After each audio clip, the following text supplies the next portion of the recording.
Dennis Smith Jr. He can slash, he can score the ball, and you start seeing a player on a day-to-day basis, and you want to find out about their defense and their whole game. That's the key, defense. You know, he's going up against starters now and a max player in Mike Conley, and Mike Conley had a pretty good game, and he was able to take over that game, you know, when he had the opportunity. But you can see the potential's there for Dennis Smith Jr. That's why he was such a high draft pick, and him and Frank were taken really high in the draft a couple of years ago because of plays like that. You know, he can run the pick and roll. In transition, that's where he flourishes. You get him out in the open floor. He doesn't have to think. He just uses his instincts. He just kind of balls, and that's where he's really good. He's good in the pick and roll, good with a good solid first step.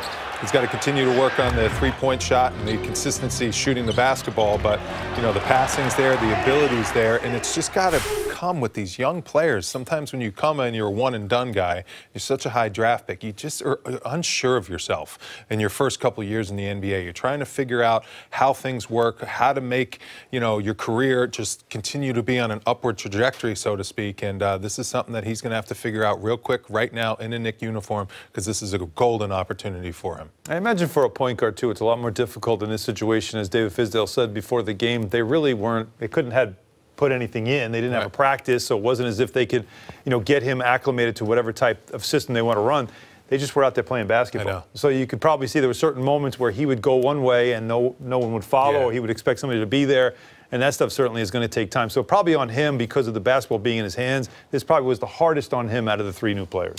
Okay, now let's get to DeAndre Jordan. A double-double in his Knick debut, and it's a guy that, I don't know, not too long ago, he was a prized free agent. He's an expiring contract, and you just wonder what's going to happen with him. I've always had a lot of respect for his game. I really have. This guy is one of the premier defenders and anchors in the NBA. I mean, you don't anchor that Clipper team and perennially be in the playoffs, competing for, you know, second and third round, you know, playoff appearances. They never were able to get over the hump with that team, but he was the cornerstone of their defense. He was the cornerstone of Lob City, you know, back in the Clipper days. And guys, he's still got a lot left in the tank. You look at his numbers this year, he's averaging almost 14 rebounds a game.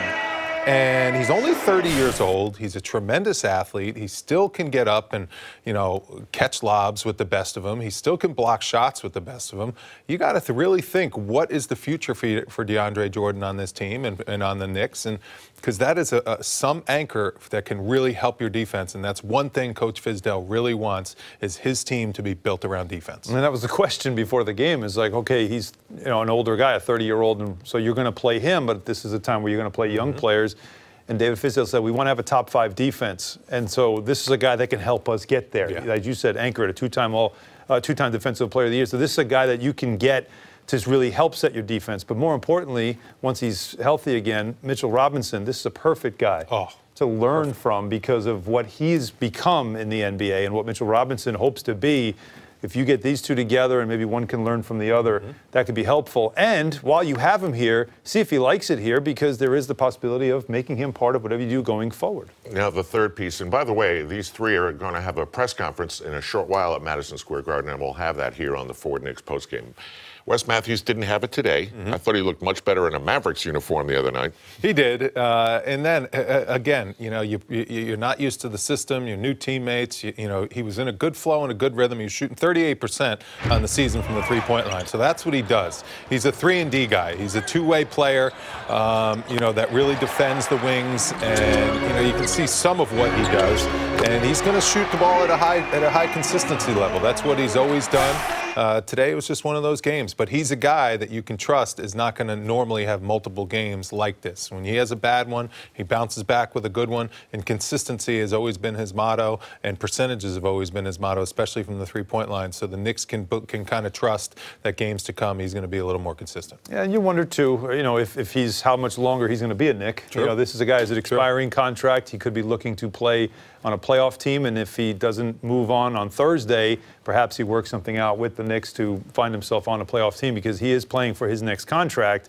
So that's one to watch. Will this be one of the few games we see him in a Knick uniform? We'll get Wally's thoughts in a moment. What did you think about the trade? The moment you heard it, And now that you've had a couple of days to think about it. Being totally honest, it was anxiety because of how heavy it was. You know, when you consider the fact that you traded away a player that you went through a season just like this to get, Kristaps Porzingis, you get the 4th pick, and he turned into, you know, a big young star that you haven't had, a rookie that you've been able to develop in a very long time. So for me, it was the anxiety of making that kind of a move. I can't imagine how that was for Steve Mills and Scott Perry to sit in the room and make that decision that, well, okay, and now we've heard he doesn't want to be here. He's not going to sign with us, or doesn't want to sign with us. We don't want a player like that around here. You've got to make a trade like this. So to do that and then to also get back what you got back. And now the anxiety of, well, now you have all this cap space, and you have all these assets, and this summer is going to be huge. And I covered the 2010 summer as a reporter, and every single day it was work. And we were all over the place with all the different scenarios.